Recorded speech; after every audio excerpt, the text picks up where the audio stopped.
Assalamualaikum warahmatullahi wabarakatuh. Perkenalkan, nama saya Wildan Alvin Salis dari kelas R1E dengan NPM 2022-2150-0277. Dan di sini saya akan menjelaskan sebuah materi tentang akhlak, sumber-sumber ajaran agama Islam, toleransi antar umat beragama, dan yang terakhir, agama Islam dalam berpolitik. Yang pertama, akhlak. Akhlak dibagi menjadi 3 bagian, yaitu pengertian dan ruang lingkup akhlak, pembagian akhlak, dan pembinaan akhlak. Yang pertama, pengertian dan ruang lingkup akhlak. Pengertian akhlak dapat diartikan sebagai tingkah laku manusia yang dilakukan dengan sengaja, diawali dari proses latihan yang menjadi kebiasaan, bersumber dari dorongan jiwa untuk melakukan perbuatan dengan mudah tanpa melalui proses pemikiran, pertimbangan, atau penelitian. Ruang lingkup akhlak. Menurut sistematika, ruang lingkup akhlak dibagi menjadi 6 bagian, yaitu yang pertama akhlak terhadap Allah Subhanahu wa taala, akhlak kepada Rasulullah Shallallahu alaihi wasallam, akhlak untuk diri pribadi, akhlak dalam keluarga, akhlak dalam masyarakat, dan akhlak dalam bernegara. Secara lahiriah, perilaku manusia dapat digolongkan menjadi 2 bagian, yaitu perilaku lahir dengan kehendak dan disengaja, dan yang kedua perilaku yang lahir tanpa kehendak dan tanpa disengaja. Yang kedua, pembagian akhlak, yaitu akhlak mulia atau terpuji, akhlakul mahmudah atau akhlakul karimah. Akhlakul mulia atau terpuji disebut juga dengan akhlakul mahmudah, yaitu sikap dan tingkah laku yang mulia atau terpuji terhadap Allah, sesama manusia, dan lingkungannya. Sifat mulia tersebut bagi setiap muslim perilaku diketahui yang bersumber dari Al-Quran dan hadis. Sifat terpuji sangat memberikan jaminan, yaitu berupa keselamatan kehidupan dalam hubungan dengan Allah, kehidupan pribadi, dan bermasyarakat bernegara. Contoh akhlak mulia terhadap Allah, yaitu dibagi menjadi 3 bagian. Yang pertama, bertobat, bersyukur, dan bertawakal. Yang pertama, bertobat, yaitu suatu sikap menyesali perbuatan buruk yang dilakukan, berusaha untuk menjauhkan segala larangannya, serta melakukan perbuatan baik. Yang kedua, bersyukur, suatu sikap memanfaatkan sebaik-baiknya yang bersifat fisik maupun non-fisik dan meningkatkan amal soleh dengannya, bertujuan mendekatkan diri kepadanya. Bertawakal, yaitu berusaha seoptimal mungkin dan berdoa, menyerahkan semuanya kepada Allah untuk meraih sesuatu yang diharapkan. Yang kedua, contoh akhlak mulia terhadap sesama manusia, yaitu dibagi menjadi 3 bagian. Tidak meremehkan orang lain, menjaga hubungan baik, dan berprasangka baik. Yang pertama, tidak meremehkan orang lain. Allah memerintahkan bagi orang yang beriman untuk tidak merendahkan orang lain, merasa dirinya lebih, padahal kita tidak sadar ada yang lebih baik dan lebih berpikiran daripada luasnya pemikiran kita. Dan yang kedua, menjaga hubungan baik seperti halnya saling tolong-menolong dengan tetangga, saling memberi jika ada rezeki lebih, atau saling membantu dalam hal kebaikan. Berprasangka baik atau husnuzon. Husnuzon kepada sesama adalah sifat terpuji yang harus diterapkan dengan lahir dan batin, ucapan dan sikap, agar apa yang kita jalani selalu diridhoi oleh Allah. Karena sikap suhuzon itu ibarat manusia memakan daging manusia yang sudah meninggal. Yang kedua, akhlak buruk atau tercela, yaitu akhlakul mazmumah. Akhlak tercela disebut juga akhlakul mazmumah, sikap dan tingkah laku yang buruk terhadap Allah, sesama manusia, dan makhluk lain serta lingkungan. Berdasarkan pengertian akhlak buruk, maka diharapkan agar setiap muslim menghindari sifat tercela karena ini sangat merusak kehidupan manusia, baik dalam kehidupan pribadi, kehidupan keluarga, kehidupan bermasyarakat, maupun kehidupan bernegara. Dan begitu juga hubungan dengan Allah. Contoh akhlak tercela, akhlakul mazmumah, yaitu dibagi menjadi dua bagian. Yang pertama, akhlak mazmumah kepada Allah dan akhlak mazmumah kepada sesama manusia. Akhlak mazmumah kepada Allah dibagi menjadi 4 bagian dan akhlak mazmumah kepada sesama manusia yaitu dibagi menjadi 3 bagian. Yang pertama, akhlak mazmumah kepada Allah yaitu musyrik, takabur, murtad, dan munafik. Dan akhlak mazmumah kepada sesama manusia yang pertama yaitu mudah marah, iri hati atau dengki, menganiaya, dan yang lain-lain. Dan yang terakhir yaitu pembinaan akhlak. Dapat disimpulkan bahwa yang dimaksud dengan pembinaan akhlak adalah membangkitkan kembali psikis atau jiwa seseorang dengan pendekatan agama Islam yang diharapkan nantinya seseorang dapat mengamalkan ajaran agama Islam sehingga akan terbentuk perilaku sesuai dengan nilai-nilai ajaran agama Islam. Tujuan pembinaan akhlak dalam Islam sendiri adalah untuk membentuk pribadi muslim yang bermoral baik seperti jujur, beradab, sopan, dan tentunya juga disertai dengan keimanan dan ketakwaannya kepada Allah SWT. Yang kedua, di sini saya akan menjelaskan tentang sumber-sumber ajaran agama Islam. Sumber-sumber ajaran agama Islam dibagi menjadi 3 bagian. Yang pertama, Al-Quran, isi dan sistematikanya, As-Sunnah, Al-Hadis, fungsi dan artinya, dan yang terakhir, Al-Ijtihad, macam-macam bentuk ijtihad menurut jumhurul ulama. Yang pertama, Al-Quran. Al-Quran adalah kitab suci yang diwahyukan Allah SWT kepada Nabi Muhammad SAW sebagai rahmat dan petunjuk bagi manusia yang beriman dan bertakwa dalam hidup dan kehidupannya. Al-Quran merupakan kitab suci umat Islam yang merupakan kumpulan firman-firman Allah yang turun kepada Nabi Muhammad SAW. Tujuan utama diturunkan Al-Quran adalah untuk menjadikan pedoman manusia dalam menata kehidupan supaya memperoleh kebahagiaan di dunia dan di akhirat. Al-Quran juga memiliki nama lain, yaitu dibagi menjadi 4 bagian: Al-Quran, Al-Furqan, Az-Zikro, dan At-Tanzil. Yang pertama, Al-Quran. Al-Quran artinya bacaan atau yang dibaca. Alkitab yang artinya ditulis. Al-Furqan artinya pembeda. Maksudnya yang membedakan antara yang hak dan yang batil. Az-Zikro berarti memberi peringatan. Maksudnya yaitu memberi peringatan kepada manusia atau terhadap manusia. Dan yang keempat, yang terakhir, yaitu artinya yang diturunkan, At-Tanzil.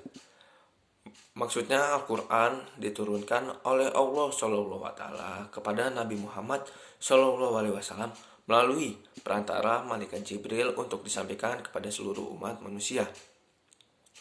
As-Sunnah, Al-Hadis, fungsi dan artinya, yaitu As-Sunnah dalam Islam mengacu kepada sikap, tindakan, ucapan, dan Rasulullah menjalani hidupnya atau garis-garis perjuangan tradisi yang dilaksanakan oleh Rasulullah. Sunnah merupakan sumber hukum kedua dalam Islam setelah Al-Quran.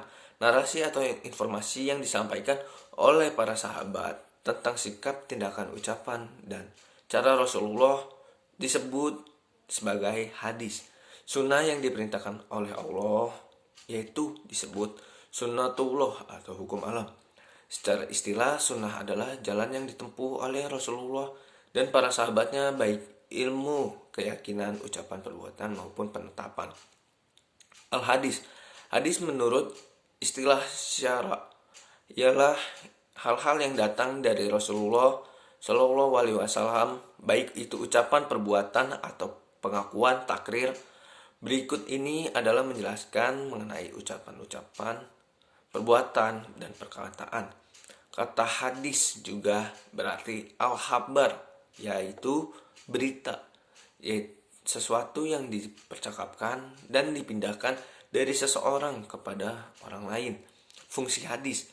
Hadis memiliki fungsi untuk menguatkan dan menegaskan apa yang sudah diterangkan di dalam Al-Quran, bayan atau tafsir, hadis memiliki fungsi untuk menguraikan, merincikan, menjelaskan, dan mentekniskan apa yang tidak diperjelaskan di dalam Al-Quran, penjelasan yang masih terlalu umum dalam Al-Quran. Al-Ijtihad. Ijtihad adalah sebuah usaha yang sungguh-sungguh yang sebenarnya bisa dilaksanakan oleh siapa aja yang sudah berusaha mencari ilmu untuk memuluskan suatu perkara yang tidak dibahas dalam Al-Quran maupun hadis dengan cara menggunakan akal sehat dan pertimbangan matang. Macam-macam bentuk ijtihad menurut jumhurul ulama, yaitu dibagi menjadi 9 bagian. Yang pertama, ijma, kesepakatan para ulama dalam menetapkan suatu hukum dalam agama berdasarkan Al-Quran dan hadis dalam suatu perkara yang terjadi. Yang kedua, kias, sebagai kegiatan melakukan pedanan suatu hukum terhadap hukum. Yang ketiga, istihan, perbuatan adil terhadap suatu permasalahan hukum dengan memandang hukum yang lain karena adanya suatu yang lebih kuat yang membutuhkan keadilan. Yang keempat, maslalah mursalah, yaitu dalil hukum untuk menetapkan hukum atas persoalan-persoalan baru yang secara eksplisit tidak disebutkan di dalam Al-Quran dan As-Sunnah. Yang kelima, istishab, satu metode ijtihad dengan cara menetapkan hukum sesuatu pada hukum asalnya selama belum ada dalil yang lain berubah hukum tersebut. Yang keenam, urf, merupakan istilah Islam yang dimaknai dengan adat kebiasaan yang diwariskan secara turun-temurun dari generasi ke generasi. Sazui zariyah, merupakan sesuatu yang secara lahiriah boleh tetapi bisa mengarah ke kemaksiatan. Yang delapan, kaul al-sahabi, adalah jalah perihal satu orang sahabat mengemukakan sebuah pendapat kemudian menyebar di kalangan sahabat lainnya tanpa diketahui orang seorang sahabat maupun yang menentang. Syaru man qablana, yaitu merupakan hukum Allah SWT yang disyariatkan untuk umat terdahulu melalui nabi-nabi sebelum Rasulullah. Dan di sini saya akan menjelaskan materi tentang toleransi antar agama lain. Yang pertama yaitu ada 3 bagian: pengertian dan konsep toleransi umat beragama, problematika kehidupan umat beragama, upaya mewujudkan Islam sebagai rahmatan lil alamin. Yang pertama, pengertian dan konsep toleransi umat beragama. Dalam Kamus Umum Bahasa Indonesia menjelaskan toleransi dengan kelapangan dada dalam arti suka kepada siapapun, membiarkan orang berpendapat atau berpendirian lain, tak mau mengganggu kebebasan berpikir dan berkeyakinan orang lain. Bila ditarik dalam ruang sosiologis, toleransi dapat dipahami sebagai sikap atau gagasan yang menggambarkan berbagai kemungkinan. Toleransi atau as-sahamah dalam bahasa Arab adalah konsep modern atau menggambarkan sikap saling menghormati dan saling bekerja sama antar kelompok masyarakat yang berbeda-beda baik secara etnis, bahasa, budaya, politik maupun agama. Konsep Al-Quran tentang kerukunan antar umat beragama yaitu bahwa setiap penganut agama tidak boleh saling mengganggu dan mencela, tetapi harus tetap rukun dan damai serta saling menghormati akan dapat memberikan kebebasan kepada pemeluk agama lain dalam menjalankan ibadah sesuai dengan agama dan kepercayaannya. Yang kedua, problematika atau masalah kehidupan umat beragama. Penyebab konflik antar umat beragama yaitu ada 5 konflik. Yang pertama, mereka masih belum memahami ajaran agamanya atau menyimpang dari aturan atau ajaran agama masing-masing. Yang kedua, masyarakat masih mementingkan diri sendiri atau menganggap agamanya yang paling benar. Yang ketiga, masyarakat masih bertindak semaunya tanpa mengikuti kaidah yang ada. Yang keempat, seseorang atau kelompok yang menodai atau melakukan penyimpangan dari agama. Dan yang terakhir, adanya paham radikal yang disebabkan oleh seseorang dari kelompok agama karena adanya pendapat yang menilai agama masing-masing lebih baik dari agama lainnya. Dan yang terakhir, upaya mewujudkan Islam dalam rahmatan lil alamain. Yang pertama, meningkatkan persatuan dan kesatuan umat. Yang kedua, gerakan pemburuan akidah dan tajdid. Yang ketiga, modernisasi ilmu pengetahuan. Yang keempat, meningkatkan kerjasama ekonomi. Dan yang kelima, mendirikan sekolah-sekolah Islam. Yang pertama, meningkatkan persatuan dan kesatuan umat. Berbagai konflik dan perpecahan di kalangan interumat Islam sangat menghambat kemajuan di masa modern ini. Oleh karena itu, salah satu upaya yang paling penting adalah meningkatkan persatuan dan kesatuan umat Islam. Dengan adanya rasa persatuan dan kesatuan, maka umat Islam akan lebih berkonsentrasi dalam memajukan peradaban Islam di masa modern saat ini. Dan yang kedua, gerakan pembaruan akidah dan tajdid. Merebaknya bidah, tahayul, dan khurafat di kalangan umat Islam ini menandai ajaran Islam yang menyimpang dari Al-Quran dan hadis. Oleh karena itu, diperlukan sebuah gerakan dalam pembaruan akidah Islam. Semua ajaran Islam harus dikembalikan kepada ajaran yang benar, yaitu berdasarkan Al-Quran dan hadis. Yang ketiga, modernisasi ilmu pengetahuan. Ilmu pengetahuan tidak hanya ilmu agama saja, tetapi juga ada ilmu pengetahuan umum. Oleh karena itu, Islam mengajak umatnya untuk menuntut ilmu pengetahuan agama ataupun umum untuk memajukan peradaban agama Islam sendiri. Dan yang keempat, meningkatkan kerjasama ekonomi. Ekonomi merupakan salah satu faktor pendukung kemajuan ilmu pengetahuan, karena dengan ekonomi yang kuat akan lebih memudahkan mendirikan sekolah-sekolah untuk memajukan ilmu pengetahuan dan peradaban. Kerjasama ekonomi sudah dilakukan oleh negara-negara Islam seperti Arab Saudi, Iran, dan negara Islam lainnya. Mendirikan sekolah-sekolah Islam. Pendidikan merupakan salah satu hal yang paling utama dalam sebuah peradaban. Untuk kembali memajukan peradaban Islam dilakukan dengan mendirikan sekolah-sekolah Islam. Melalui sekolah Islam ini dapat dilakukan berbagai upaya untuk memajukan ilmu pengetahuan dan teknologi, serta dapat dilakukan untuk membentuk generasi Islam yang baik. Dan yang terakhir, saya akan menjelaskan materi tentang Islam dalam berpolitik, yaitu dibagi menjadi 4 bagian: pengertian politik Islam, tujuan politik Islam, prinsip politik Islam, dan yang terakhir, kontribusi agama Islam dalam berpolitikan nasional. Dan yang pertama, pengertian politik Islam. Politik Islam adalah strategi melaksanakan dakwah Islam yang tepat dan mengenai sasaran yang dituju. Politik Islam adalah pemerintah yang berbasis pada Islam itu sendiri, sebagaimana yang pernah diperjuangkan oleh Nabi, yaitu negara Madinah. Tujuan politik Islam. Tujuan politik dalam Islam yaitu membangun sebuah sistem pemerintah dan ketatanegaraan yang tegak, dan pastinya sistem pemerintahan dan ketatanegaraan itu dibangun dengan berlandasan pada hukum dan syariah dalam Islam. Dan yang ketiga yaitu prinsip politik Islam, yaitu dibagi menjadi 5 bagian. Yang pertama, musyawarah, keadilan, kebebasan, persamaan, dan diwajibkan untuk mempererat tali silaturahmi. Yang pertama, musyawarah. Asas musyawarah adalah berkenan dengan penentuan jalan dengan cara pelaksanaan undang-undang yang telah dimaktubkan di dalam Al-Quran dengan As-Sunnah. Asas musyawarah yang seterusnya ialah berkenan dengan jalan-jalan bagi menentukan perkara-perkara yang baru timbul di kalangan ummah melalui proses ijtihad. Dan yang kedua, keadilan. Prinsip keadilan yang terkandung dalam sistem politik Islam meliputi dengan merangkumi segala jenis perhubungan yang berlaku dalam kehidupan manusia, maka menjadi peranan utama sistem politik Islam.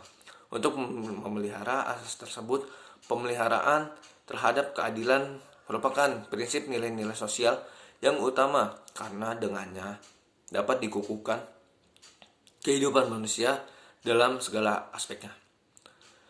Yang ketiga, kebebasan.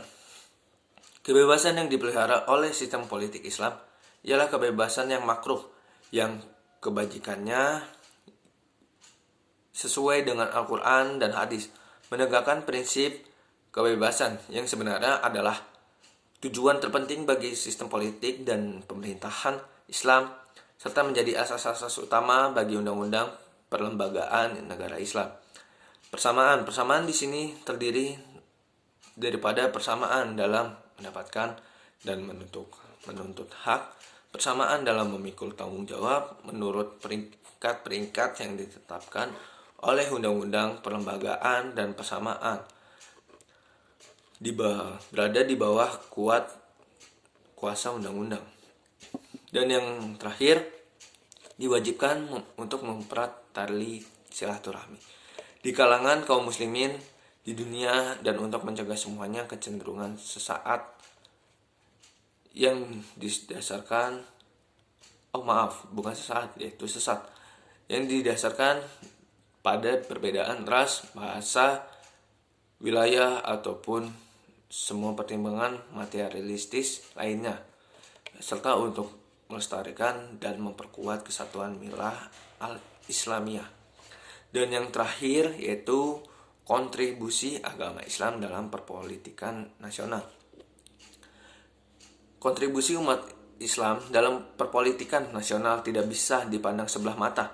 Di setiap masa dalam kondisi perpolitikan bangsa ini, Islam selalu punya pengaruh yang besar. Salah satu penyebabnya yaitu adalah karena umat Islam menjadi penduduk mayoritas bangsa ini. Selain itu, dalam ajaran Islam sangat dianjurkan agar penganutnya senantiasa memberikan kontribusi sebesar-besarnya bagi orang banyak, bangsa, bahkan dunia. Penguasaan wilayah politik menjadi sarana penting bagi umat Islam agar biasa memberikan kontribusi bagi bangsa ini. Kontribusi umat Islam dalam perpolitikan nasional di setiap era atau masa bangsa ini yaitu dibagi menjadi 3 bagian. Yang terakhir, era kerajaan-kerajaan Islam berjaya, era kolonial dan kemerdekaan Orde Lama, dan yang terakhir, era Orde Baru. Sekian dari saya, dan berikut adalah materi yang saya jelaskan. Sekian dari saya. Terima kasih. Assalamualaikum warahmatullahi wabarakatuh.